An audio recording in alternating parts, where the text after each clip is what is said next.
인간은 하나님의 복 없이는 살 수 없는 존재입니다. 세상 사람들은 그들이 원하는 복이 정말 뭐 풍요로움이겠죠. 그러나 우리가 원하는 복은 하나님의 함께 하심인 줄로 믿습니다. 하나님이 우리에게 또 함께 하시고 공급해 주시고 인도해 주시고 하나님 모든 걸 책임져 주시는 그 복이 우리 가운데, 하나님의 자녀들 가운데 있는 줄로 믿습니다. 여러분 새해 정말 많은 복으로 형통한 삶으로 하나님 함께 하실 줄로 믿습니다. 우리 너무나 잘하는 말씀이죠. 예, 정말 잘하는 말씀을 우리가 설교할 때 더 어려운 것 같습니다. 여러분이 잘 알고 있기 때문에. 그럼에도 불구하고 이 말씀은 제가 윤희계 가정에서 이렇게 아침마다 모닝 암송할 때 나누기도 하고, 왜냐하면 반복해서 말씀을 암송하거든요. 계속. 그리고 또 금요기도회 때도 이렇게 말씀을 나누기도 하고 참 많이 나누는 말씀 중에 한 말씀입니다. 그리고 한국 사람들이 가장 많이 사용하는 내게 능력 주시는 자 안에서 내가 모든 것을 할 수 있느니라. 예. 그래서 아주 조금이나마 이 말씀에 대한 오해를 우리가 좀 풀었으면 좋겠다라는 생각을 해봅니다. 오늘 본문 사도 바울이요, 그 로마 감옥에서 빌립보 지역에 있는 교회를 위해서 교회에게 쓴 편지입니다. 사도 바울은 로마에서 2번 감옥에 갇힙니다. 빌립보에서는 이 빌립보서를 쓸 때는 이제 거의 그 가택연금이라 그러죠. 그 집에서 나올 수 없는, 그러니까 어떻게 보면 갇혀 있는 겁니다. 이제 첫 번째는 그렇게 감옥에 갇혔고, 두 번째는 이제 바로의 핍박 때문에 다시 풀려났다가 몇 년 후에 감옥에 다시 갇히게 되는데, 그때는 이제 죽음을 앞두고 디모데 후서를 그때 이제 서신으로 쓰게 됩니다. 근데 이때는 그 전에 에베소서, 빌레몬서, 골로새서, 빌립보서, 이 4개의 서신을 이 감옥에서 갇혀 있는 상황 속에서 쓰는데, 오늘은 이제 이 빌립보서 말씀을 우리가 함께 나눴으면 좋겠습니다. 물론 이제 갇혀 있지만 어느 정도 사람을 만날 수도 있고 조금의 자유는 그에게 있었습니다. 그럼에도 불구하고 갇혀 있는 상황에서 사도 바울이 너무 놀라운 것은 기뻐할 수 있다라는 것을 그는 삶으로 증명해 줍니다. 근데 갇혀 있는 거, 거기서 어떻게 기뻐할 수 있는지 그 부분을 좀 우리가 잠깐 잠시 후에 나눌 텐데요. 우리가 10절 한번 읽어볼까요? 시작. 10절 시작. 내가 주 안에서 크게 기뻐함은 너희가 나를 생각하던 것이 이제 다시 싹이 남이니 너희가 또한 이를 위하여 생각은 하였으나 기회가 없었느니라. 이 사도 바울의 기쁨은 최소한 사도 바울이 처한 환경을 통해서 얻는 것이 아니다라는 것을 말씀은 알려주고 있습니다. 사도 바울이 모든 서신 중에서 정말 이 가장 두드러진 그 핵심 단어, 그 단어가 뭐냐면 주 안에서입니다. 언젠가 제가 말씀드렸던 것 같은데, 사도 바울이 13권의 그 신약 성경을 집필을 하면서 주 안에라는 말을 45번이나 사용을 합니다. 빌립보서에서는 9번을 사용합니다. 그런데 이 주 안에라는 이 말은 주님을 믿는 이런 표현으로도 우리가 번역하는 것을 우리가 볼 수 있습니다. 이것은요, 자기 자신뿐만 아니라 이 편지를 보내는 모든 교회 성도들이 그들이 가진 그 정체성, 그것을 확인해 주는 것입니다. 그리고 증명해 주는 것입니다. 그 표현이 주 안에서라는 말입니다. 사도 바울의 이 기쁨은요, 자신의 처지를 보면 도저히 느낄 수 없는 그런 감정이었습니다.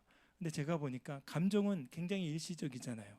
감정은 훈련을 안 해도 돼요. 근데 감정이 성품이 되기 위해서는 훈련이 필요한데, 사도 바울은 그렇게 끝없이 믿음으로 자신의 성품을, 성령께서 주신 그 성품을 계속해서 훈련해 갔던 것 같습니다. 정말 중요한 거는요, 감옥 안에서 얻는 그 감옥이 주는 영향력보다 주 안에 있는 그 영향력이 사도 바울을 사로잡은 것입니다. 여러분, 이게 굉장히 중요합니다. 우리 환경이 주는 우리 영향력, 그것도 무시할 수 없습니다. 그러나 그 환경이 주는 영향력보다 주님 안에 있는 그 영향력, 그것이 더 위대하고 우리를 더 가치 있게 만들고 우리의 생각을 사로잡을 때 우리는 더 믿음의 삶으로, 능력 있는 삶으로 살아갈 수 있습니다. 사도 바울의 이런 고백, 특히 주 안에서, 그리스도 예수의 안에서, 이 고백은요, 정말 사도 바울이 어느 장소에서든지 주님과 연합했다라는 것을 증명해 줍니다. 우리가 사는 세상이요, 우리를 가두는 문제들이 너무나 많습니다. 자녀 문제도 있고, 돈 문제, 직장 문제, 관계 문제, 그런 문제에 우리가 갇히면 기쁨이 없습니다. 그러나 문제에 갇혀 있는 그런 우리의 실존보다 우리의 실존을 더 선명하게 해주는 그분이 예수 그리스도, 그분이십니다. 그래서 우리가 그분 안에 있을 때 우리는 우리를 가둬두고 있는 그 모든 것을 넘어서서 주님으로부터 오는 힘과 은혜를 경험함으로 더 기뻐할 수 있는 것입니다. 우리를 가두는 환경과 고통스러운 생각과 그 감정을 통해 우리가 받는 그 영향이 주 안에 있는 그 영향력을 이길 수 없는 거예요. 아멘. 저와 여러분이 예수 안에 있는 기쁨, 그 기쁨을 회복하는 은혜가 있기를 소망합니다. 아멘. 우리는 영향을 받으며 살아가기도 합니다. 그러나 환경이 너무 중요합니다. 그럼에도 불구하고 환경을 초월해서 우리가 머물 수 있는 그것이 주 안에입니다. 예레미야 33장 1절부터 3절 보면 예레미야가 아직 시위대 뜰에 갇혀 있을 때 여호와의 말씀이 두 번째로 그에게 임했다 얘기합니다. 갇혀 있을 때 말씀이 먼저 임한 거예요. 그 다음에 예레미야의 부르짖음이 있습니다. 부르짖어라. 여러분, 우리가 갇혀 있을 때 소망이 있는 건 주님 안에, 그 주님 안이라는 건 환경과 공간과 우리의 생각과 감정과 모든 것을 다 초월해서 우리 가운데 임재할 수 있기 때문에 주님 안에 있는 그것이 우리에게 우리 안에 있는 기쁨을 더 선명하게 하는 것입니다. 사도 바울은 주 안에서 기뻐하고 주 안에서 이루어지는 일들로 기뻐하라 이렇게 이야기합니다. 여러분, 주님 안에서 우리가 기뻐할 수 있지만 주 안에서 이루어지는 일들로 인해서도 기뻐하라 이렇게 얘기합니다. 그 기쁨은 주 안에 있는 기쁨이었고 주님 안에 있는 지체들로 인한 기쁨이었습니다. 그 지체들은요, 빌립보 교회 성도들이었습니다. 우리 1장 8절 한번 함께 읽어볼까요? 시작.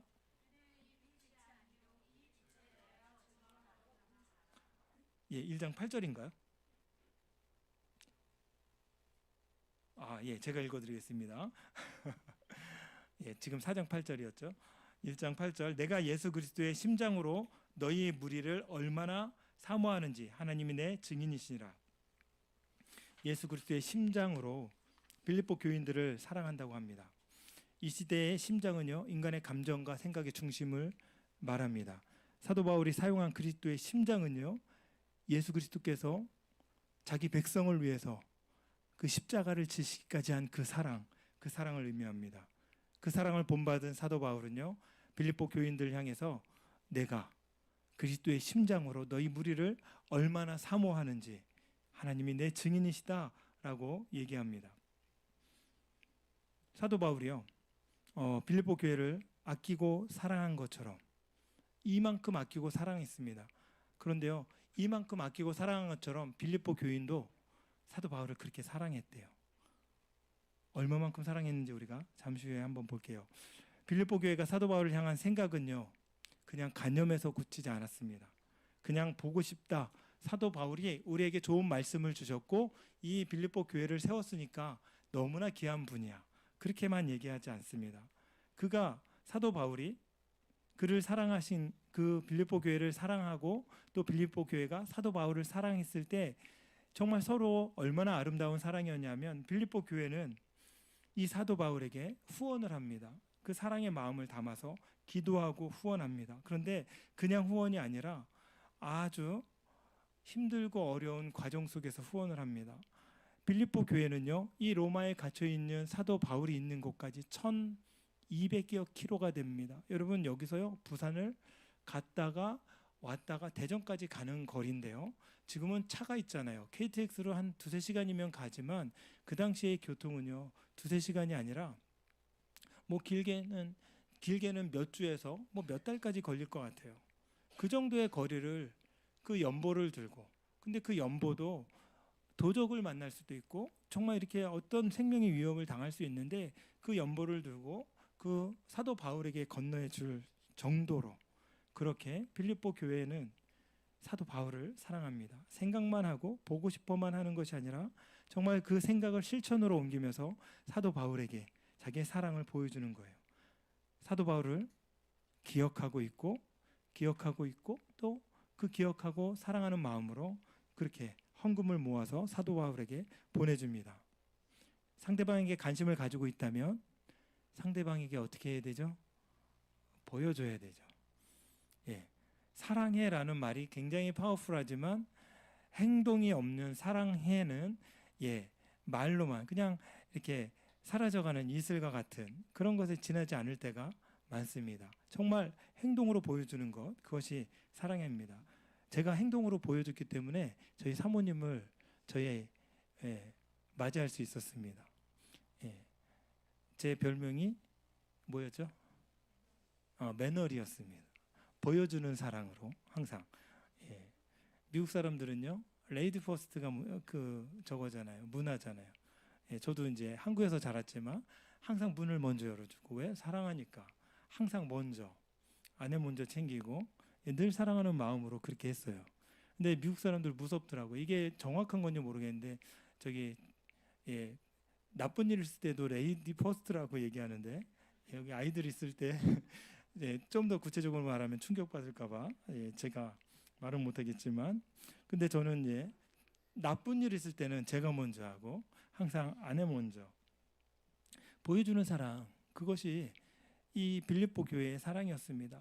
아주 오랜 시간을 거쳐서 그 연보를 전해주고 헌금을 전해줄 정도로 에바브로디도는요, 그 헌금을 전해주고 그 이제 사도 바울을 만나기 위해서 왔다가 거의 죽기 직전까지 갈 정도로, 그래서 사도 바울이 하나님께 그를 위해서 너무나 간절히 기도했던 그런 말씀들이 성경에 나와 있습니다. 빌립보서 4장 18절 보니까 이렇게 나옵니다. 내게는 모든 것이 있고 또 풍부한지라 에바브로디도 편에 너희가 준 것을 받음으로 헌금을 받았어요. 그 헌금은 돈이 아니라 그 빌립보 교인들의 사랑이었습니다. 내가 풍족하니 이는 받으실 만한 향기로운 제물이요 하나님을 기쁘시게 한 것이라. 빌립보 교회에서 사도 바울에게 있는 정말 1200km가 넘는 그 거리를 목숨 걸고 가서 헌금을 전해주고 그에게 안부해주고 그를 이 교회가 당신을 이만큼 사랑합니다 이렇게 전달해주는 그런 사람이 있었다는 거예요. 그런 사랑이 있었다는 거예요. 사도 바울은 그들의 사랑에 기뻐합니다. 그 사랑이 하나님도 기뻐하실 만한 사랑이라고 얘기합니다. 연보는요, 헌금은요, 빌립보 교회의 마음이었고 내가 당신을 잊지 않고 있습니다, 이것에 대한 관심이었고 사도 바울의 고난에 참여하는 것이었습니다. 돈이 아니었어요.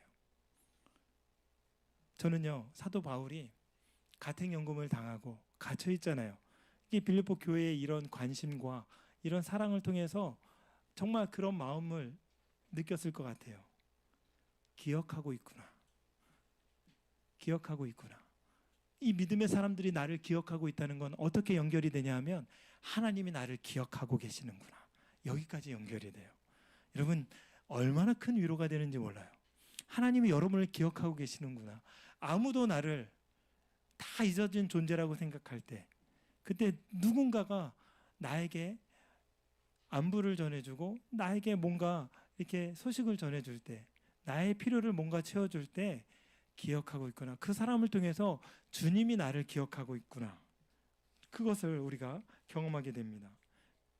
이 작은 공간이지만 이 공간을 처음에 이제 임대 계약을 하고 만들어 가는데 정말 내 손이 안 가는 데가 없었어요. 하다못해 전기 만지다가 제가 막 펑 앞에서 터져서 막 생명의 위태로움까지 막 당해보고 그런 정도로 이 구석구석 정말 손이 안 간 데가 없습니다. 근데 만들어갈 때, 공간을 만들어갈 때 많은 도움이 있었지만 또 그때 이제 점점 약간씩 조금씩 지쳐가는데 어느 교회에서 꽤 큰 교회예요. 거의 한 2,000명이 넘는 그 교회에서 저를 청빙하겠다는 거예요. 이미 여기는 계약해놓고 저를 청빙하겠다는 겁니다. 그래서 제가 이제 고민했죠. 그래서 거기 장로님들이 만나러 온다고 이제 내일 모레면 이제 그분들 만나기로 했는데 고민을 했죠. 근데 두 가지 문제였습니다. 두 가지 내가 가지 않겠다라는 그런 말씀을 이제 드렸는데 두 가지 문제였어요. 하나는 있고 또 하나는 우리 교회에 이제 성도님이 2명 있었잖아요. 개척 멤버가 그 2명이 있었는데 그런 마음이 들더라고요. 하나님께서 양이 목자를 버리는 경우, 도망치는 경우는 많지만 목자가 양을 버리는 경우는 성경 어디에도 없는 거예요. 그러니까 제가 이 두 사람과 개척을 같이 했고 우리 가족도 있었지만은 제가 이분들을 두고 어디에 간다는 거는 상상할 수가 없는 거예요. 그 마음이 내 마음에 딱 들어오더라고요.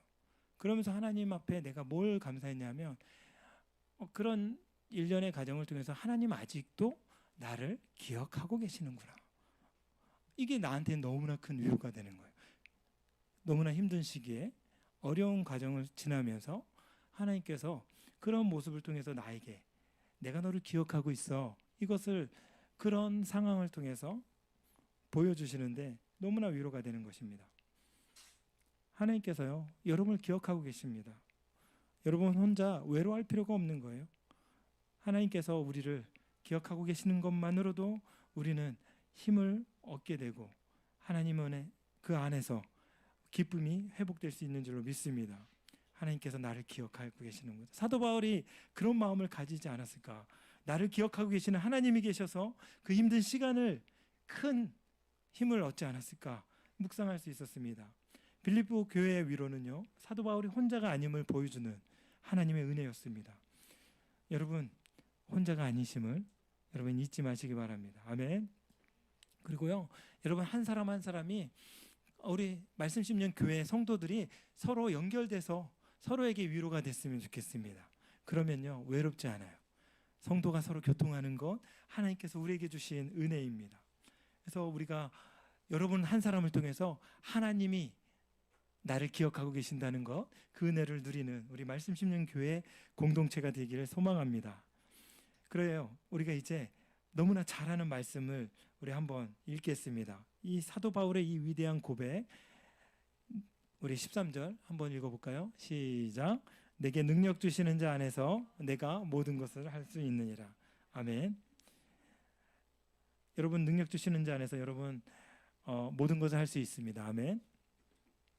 슈퍼맨이 될 수 있고 원더우먼이 될 수 있고 모든 것이 다 될 수 있다. 이런 의미로 우리가 많이 받아들이는 것, 이제 우리가 이 말씀을 그렇게 그런 의미로 초긍정의 의미로 많이 받아들입니다. 우리 한국 교회가 정말 많이 오용하는 말씀 중에 구절 중에 하나입니다. 모든 것을 다 할 수 있는 그런 능력이 있다. 그 말씀으로 우리가 받아들입니다. 물론 이미 그 어떤 의미를 다 알고 계시는 분도 있을 것입니다. 근데 모든 것을 다 할 수 있다는 전제에서 이 땅의 모든 직위를 보장받는다든가 새로운 능력을 얻는다든가 그 지위에 올라갈 수 있는 더 높은 곳으로 상승할 수 있는 그것을 우리는 늘 전제로 이 말씀을 우리가 사용해야 된다는 표현이 맞을까요? 예, 말씀이 나를 사용하는 게 아니라 내가 이 말씀을 이용하고 사용한다는 거죠. 그래서 이 구절은 단지 사람들이 말하는 그런 긍정, 막 초긍정 이걸로 우리가 오해합니다. 근데 이 말씀이 긍정의 힘을 보여주는 그 말씀은 맞습니다. 그러나 우리가 생각하는 그런 긍정, 그런 것이 아닙니다. 긍정의 힘이라는 책 여러분 옛날에 많이 읽었죠. 오스틴 조엘 맞아요? 그 목사님? 목사라고 얘기하기가 좀 어려운데, 예, 저한테 또 이렇게 신고 들어오는 거 아닌지. 아무튼 그 책을 굉장히 대형 출판사에서 그 책을 내갖고 정말 많은 사람들, 일반인까지도 엄청나게 읽었는데요. 그 책의 폐해는 뭐냐면 하나님의 인간에게 주신 복을 굉장히 왜곡시킨 거예요. 사람이 자기의 능력으로 긍정적인 생각으로 뭔가 좋은 생각으로 성공할 수 있고 뭔가 그 자기의 삶을 진작시킬 수 있고 그런 인간의 능력을 극대화하는 게 긍정의 힘이다. 저도 읽었어요 그 책 아주 오래전에. 그런데 그 책에서 말하는 그 긍정, 그 긍정이 여기서 말하는 성경에서 말하는 긍정과 다릅니다. 사람들이 생각하는 긍정은요, 어려운 처지에서도 좋은 것을 기대하고 무조건 잘 되는 것, 그것을 기대하는 것 같습니다. 더 나아가는 기대는 반드시 이루어질 것이며 결국은 성공할 것이다. 저는 성공을 나쁘게 보는 사람 아닙니다. 예, 저는 모든 사람이 다 성공했으면 좋겠습니다. 그러나 이 말씀을 그렇게 뭔가 주문처럼 이용하는 것이, 그것이 바른 성경 구절이 이제 적용이 아니라는 것이죠. 세바시에서, 여러분 세바시 보죠? 예, 저도 자주 보지는 않습니다. 아주 가끔씩 보는데 거기에 어떤 의대의 교수님이 이런 얘기를 했습니다. 긍정은 좋게 생각한다는 뜻이 아니라는 거죠. 좋지 않은데 좋다고 하는 것은요, 긍정이 아니라 왜곡이라고 합니다. 그분의 말을 빌리자면 그렇습니다. 계속해서 그분은 현재 상황이 나쁜데 좋다고 얘기하면 왜곡을 지나서 망상이라고까지 합니다. 그러면서 이분이 소개한 그 패러독스를 얘기하는데, 스톡데일 패러독스라고 여러분 들어보셨습니까? 예, 들어봤을 거예요.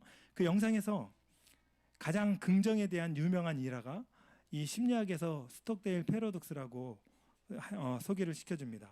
이것은요, 스톡데일 중령이 베트남 전쟁 때에 포로로 잡혀갔습니다. 혼자 포로로 잡혀간 게 아니겠죠. 수많은 이 사람들이 포로로 잡혀갔습니다. 8년 동안 포로로 잡혀갔는데요, 먹을 것을 주지 않고 굉장히 열악한 환경 속에서 이 8년이라는 시간을 사람들이 다 보내다가 대부분의 사람들이 다 죽은 거예요. 다 죽었습니다. 근데 이 중령 살아난 거예요. 살아났는데 누군가 이렇게 질문을 했다고 합니다. 당신은 어떻게 그 열악한 환경에서 어려움을 견딜 수 있었습니까? 근데 이분이 그럽니다. 긍정적으로 생각했던 사람들은 다 죽었습니다. 이상하잖아요?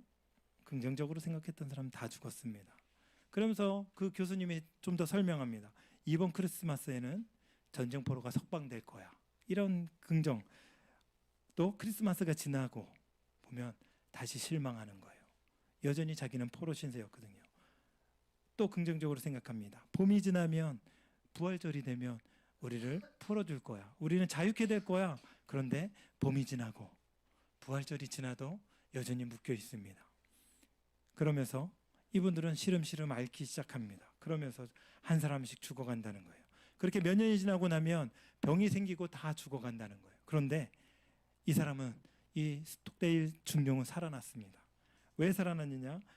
그분이 얘기합니다. 내가 포로가 되었다는 사실을 받아들였습니다. 이렇게 얘기하는 거예요. 현실을 수용하고 그럴 수밖에 없었다는 것을 인정하고 거기에서 운동하고 쪼그려뛰기라도 한 그 사람이 살아났다는 거예요. 스톡데일 중령이 그럴 수 있어서 살아났다는 것입니다. 여러분, 그들은 그들의 방식대로 긍정을 했습니다. 죽은 사람들 생각대로 되지 않을 때 어떻게 돼요? 절망하게 되는 거예요. 그리고 결국 죽음에 이르는 겁니다. 진정한 긍정은요, 주어진 현실을 그대로 받아들이면서도 희망을 잃지 않습니다. 현실을 부정하며 살아날 것이 아닙니다. 긍정은요, 시간이 지날수록 희망이 아닌, 오히려 그들의 말한 긍정은 시간이 지날수록 희망이 아니라 절망으로 바뀌는 거예요. 그래서 누가 얘기해요? 덴마크 철학자 키에로 케고르가 그렇게 얘기합니다. 죽음에 이르는 병, 뭐예요? 그것이 절망. 긍정은 하지만 삶을 거부하고 현실을 거부하고 하는 그 긍정은요, 절망에 이르는 거예요. 그러나 이 대령은요, 그 삶을 수용하고 그 삶 속에서 내가 살아낼 뭔가를 찾아내고 거기에서 다시 일어날 수 있는 그 희망을 계속해서 얻었다는 거예요. 많은 사람들이 긍정이라는 것은요, 무조건 좋다, 무조건 잘 되는 거다, 좋은 생각이라고 생각하지만 긍정을 회피하는 것입니다. 진정한 성경에서 말하는 이 긍정은 뭐냐 하면 받아들이는 거예요. 받아들이는 것입니다.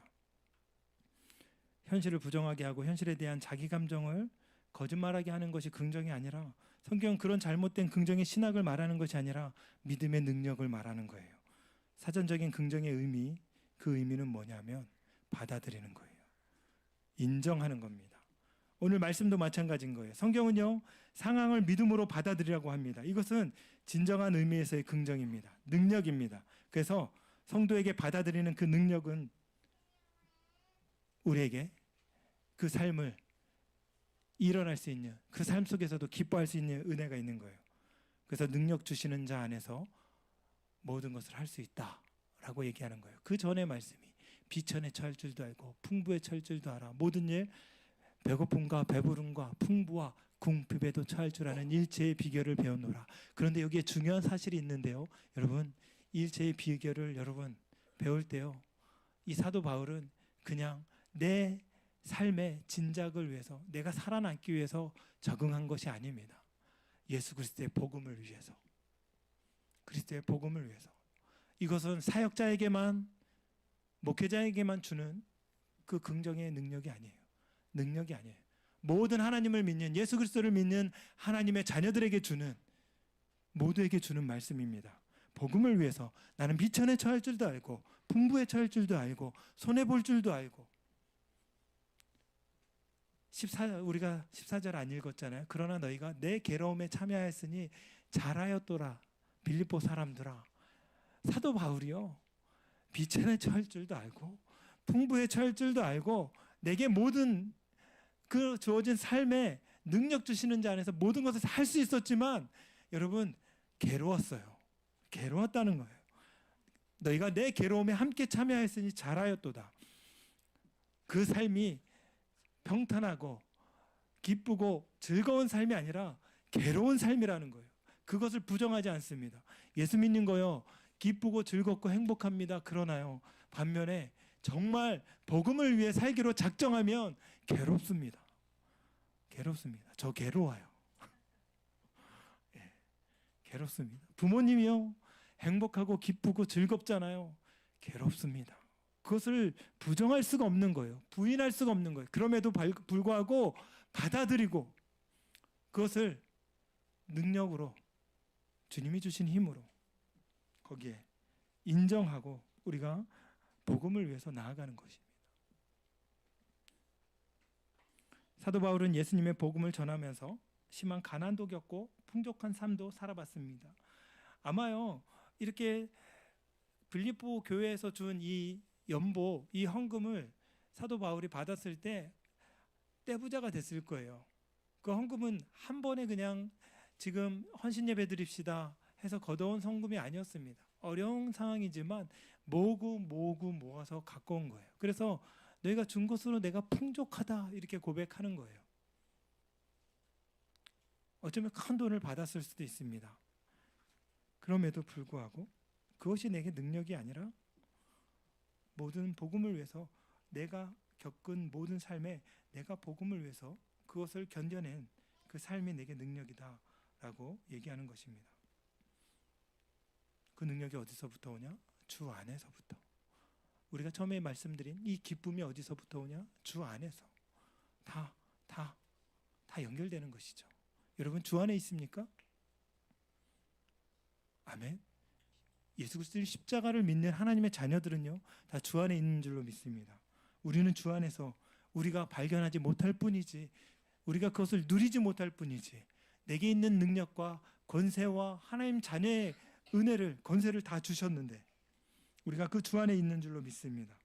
그렇다면 이 사도 바울이 고백하는 이 능력, 우리가 좀 더 구체적으로 살펴봤으면 좋겠습니다. 이 고백, 이 능력은 정말 어떤 능력인지, 전체 문맥으로 봤을 때 이 능력은요, 기도하는 능력입니다. 빌립보서 4장 6절 7절 혹시 말씀 있나요? 예, 시작. 아무것도 염려하지 말고 다만 모든 일에 기도와 간구로 너희 구할 것을 감사함으로 하나님께 아뢰라. 그리하면 모든 지각에 뛰어난 하나님의 평강이 그리스도 예수 안에서 생각을 지키시리라. 아멘. 감옥에서 할 수 있는 능력의 삶이 기도인 거예요. 물론 이 서신은 빌립보 성도에게 보내는 것입니다. 그러나 사도 바울은 기도와 간구로 구할 것을 감사함으로 하나님께 아뢰라고 합니다. 예레미야 33장에 갇혀 있을 때 말씀이 임하고 그곳에서도 하나님께서 기도하면 부르짖으면 들으시겠다 말씀하십니다. 동일한 하나님이 임재하지 못할 곳이 없는 거예요. 하나님이 임재할 수 없는 곳이 없는 거예요. 시편 보면 날은 날에게 말하고 밤은 밤에게 지식을 전하니, 이 말씀이요, 낮과 밤의 경계가 분명하지만 낮은 날에게 말합니다. 하나님의 말씀으로 낮이 가득 차 있는 거예요. 하나님의 영향력이 없는 것이 없는 것입니다. 밤은 밤에게 말하고 밤 또한 하나님의 말씀으로 가득 차 있는 거예요. 그 말씀이 운행해서 이 온 우주가 이렇게 지탱하고 돌아가는 것입니다. 하늘과 땅이 말씀으로 가득 차서 하나님의 영광이 드러나는 거예요. 감옥에요? 하나님 말씀이 계시는 거예요. 하나님 임재가 있는 것입니다. 그곳에 그러면 주님의 임재가 있는 곳에서 무엇을 하냐? 기도할 수 있는 거예요. 제가요 최근에 그 마음이 드는 거예요. 마음이 굉장히 요동치더라고요. 그러면서 하나님 앞에 이런 고백이 나는 거예요. 기도해야 되겠다. 기도하는데 요동치는 환경은 내가 바꿀 수 없지만 기도를 통해서 요동치는 내 마음은 하나님이 평안으로 허락하시는 그 은혜를 경험합니다. 여러분, 우리는 환경도 변화시킬 수 있는 우리 하나님의 능력을 믿습니다. 그럼에도 불구하고 때로는 주님이 복음을 위해서 살아가는 믿음의 삶에 환경이 절대로 안 변할 때도 있는데, 그때 우리가 하나님 앞에 기도하며 나아갈 때 너희 마음과 생각을 지켜주시는 하나님, 모든 것에서 생각과 마음을 지키시는 그 하나님을 경험하게 되는 것입니다. 빌립보 교회가요 기쁨이 넘쳐나는 일이 있습니다. 그런데요 여기는 기쁨이 있는 반면 사람이 사는 데잖아요. 다툼이 있는 거예요. 다툼이 있고 심지어는 그 이름들이 생명책에 기록됐음에도 불구하고 인간의 모습들이 계속 드러나는 거예요. 그럼에도 불구하고 그들을 위해서 사도 바울은 기도합니다. 얘들아, 아무것도 염려하지 말고 다만 모든 일에 기도와 간구로 너희가 구할 것을 구해봐. 그런데 다투지 말고 정말 하나님께 감사하면서 구했으면 좋겠어. 하나님이 다 아신다. 하나님이 모든 지각에 뛰어나신 그 하나님이 너희가 갖고 있는 그 형편과 상황과 심지어는 너희의 연약함을 통해서 너희 안에 조금의 분열이 있어도 다툼이 있어도 너희 마음을 지켜주실 거야. 다투었다고 기도하지 않는 그것이 더 문제란다. 환경이 변할 수 없어. 변하지 않을 수도 있어. 그러나 네 마음은 반드시 하나님 지켜주실 거야. 사도 바울의 그 고백이 감옥에서 그들에게 쓰는 그 고백인 것입니다. 여러분, 기도의 능력을 여러분 온전히 붙드는 올 한 해가 됐으면 좋겠습니다. 또한 이 두 번째 능력은요, 좀 전에 말씀드린 그 능력의 연장입니다. 적응하는 능력입니다. 그 적응하는 능력, 그 적응이 그냥 적응하는 것이 아니라 주님을 위한 적응이에요. 복음을 위한 적응. 쉽지 않아요. 쉬우면 하라고도 얘기하지 않을 겁니다. 왜? 우리가 그냥 할 수 있으니까. 하기 힘든 우리의 본성을 알기 때문에 계속해서 주님이 말씀하시는 거예요. 적응하는 능력. 궁핍함으로 말하는 것이 아니야. 어떤 형편이든지 나는 자족할 수 있어. 만족할 수 있어. 비천에 처할 줄도 알고 풍부에 처할 줄도 알고 모든 일 곧 배부름과 배고픔과 풍부와 궁핍에도 처할 줄 아는. 저는 이 말씀 보면서 좀 풍부에 처해 봤으면 좋겠다 이런 생각은 좀 해봐요. 예. 근데 궁핍에 처할 줄 아는 사람들, 풍부에 처할 줄 아는 사람들, 일체의 비결을 배우노라. 모든 상황 속에서 복음을 위해서 만족할 수 있는 그 믿음, 어떤 상황 속에서도 복음을 위해서 적응하는 것. 그냥 나의 성품과 인간적인 만족을 위해서 적응하는 게 아니에요. 복음을 위한, 여기 전제가 있는 거예요. 주님을 위한. 이 전제를 빼면 그냥 우리가 인간적으로 좋은 사람이 될 수 있어요. 윤리적으로. 성경은 윤리만 말하는 것이 아닙니다. 주님을 위해서. 우리가 윤리를 말한다면 복음이 불법인 사람 그 지역에서는 선교할 수가 없어요. 우리는 주님을 위해서 여러분 적응했으면 좋겠습니다. 현정야미님, 주님을 위해서 그 시골에서 적응하세요. 그 결혼 생활에서 주님을 위해서 아름다운 부부의 삶으로 여러분 적응하세요. 순응하시고. 그게 첫 번째입니다.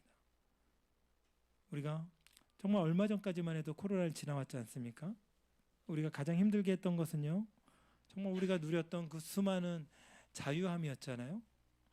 근데 코로나가 딱 한 번 오니까 어쩔 수 없이 집안에 머물게 되고 어쩔 수 없이 그 삶에 적응하지 않으면 정신적인 고통이 오더라고요. 우리가요, 주님 안에서 이 믿음의 삶을 주님을 위해 적응하지 않으면 영적인 고통이 오는 겁니다. 믿음의 삶, 그 안에 우리가 적응하는 그 은혜가 있었으면 좋겠습니다. 적응은 이 땅에서 순응하는 것이 아닙니다. 성도는 세상에 순응하는 자녀들이 아니라 복음을 위해 순종하고 적응하는 사람들인 줄로 믿습니다. 저는 저희 아내에게 너무 고마운 게 있는데요. 결혼은 제가 학생 때 했어요. 네. 대학 4년 때 만나서 그것도 대학도 한 6년 제가 늦게 들어갔습니다. 음악을 전공하니까 얼마나 힘들었겠어요. 늦게 그것도 현악기를 했는데 그렇게 해서 또 이제 그 당시에는 교사의 꿈이 있어서 교육대학원을 들어가고 그때 이제 결혼 생활 시작했을 때 바로 그때입니다. 아내가 매일 자기 돈을 벌고 또 결혼하면서 빚진 것 한 달에 막 100만 원씩 그걸 갚아야 되고 한 20년 전 일이니까 굉장히 큰 돈을 그러면서도 정말 불평 한마디 안 하고 신학교에 가겠다 그러는데 뜯어 말려야 되잖아요. 여기 비슷한 사모님 계시는데 우리 전사님 사모님도 뜯어 말려야 되잖아요. 내가 전도사님이랑 결혼했냔 말이야. 난 신학생이랑 결혼하지 않았거든요. 그런데 남편이 신학을 한대요. 네, 그렇게 얘기합니다. 하려면 빨리 해. 이미 그때 40살인데 예, 신학을 준비하는데 넷째가 덜컥 생겼습니다. 본인이 처녀 때 들어놨던 보험들을 하나씩 다 깨기 시작합니다. 그때 비싼 보험들 다 깹니다.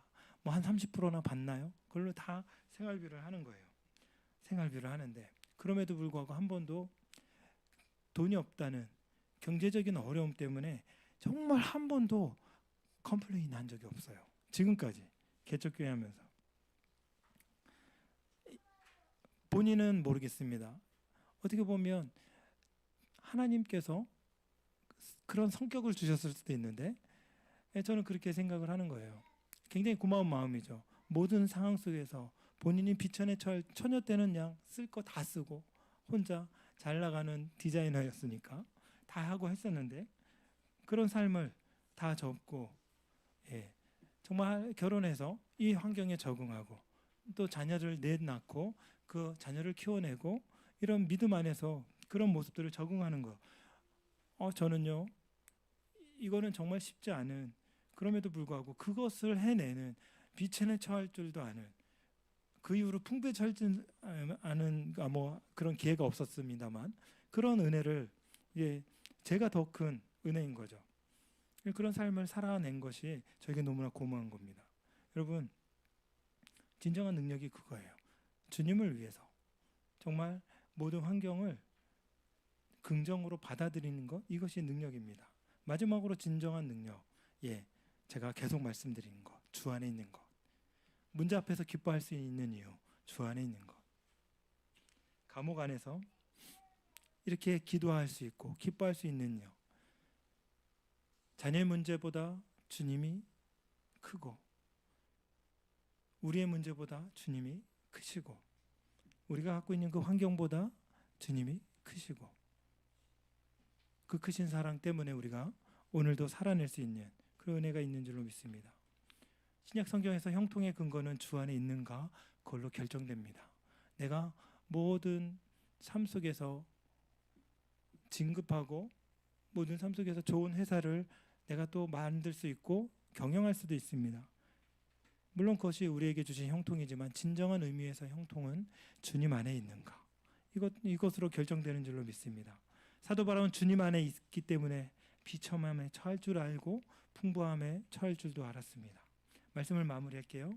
최소한 오늘 본문을 통해서 우리가 얻을 수 있는 능력은요 고난을 빨리 종식시키는 능력이 아니라 그리스도 예수 안에서 이 믿음으로 현실을 받아들이는 것 믿음으로 하나님을 신뢰하고 예배하고 또 주의 복음을 전하는 것 이것이 참된 능력인 줄 믿습니다. 이런 상황 속에서도 하나님은 우리에게 믿음으로 반응하길 원하십니다. 갇혀있는 상황 속에서도 기쁨을 주시는 그 하나님께 반응하길 원하십니다. 여러분 예수 그리스도의 사랑을 전하는 참된 능력을 소유하는 우리 말씀 심는 교회 귀한 성도님들 되시길 주님의 이름으로 축복합니다.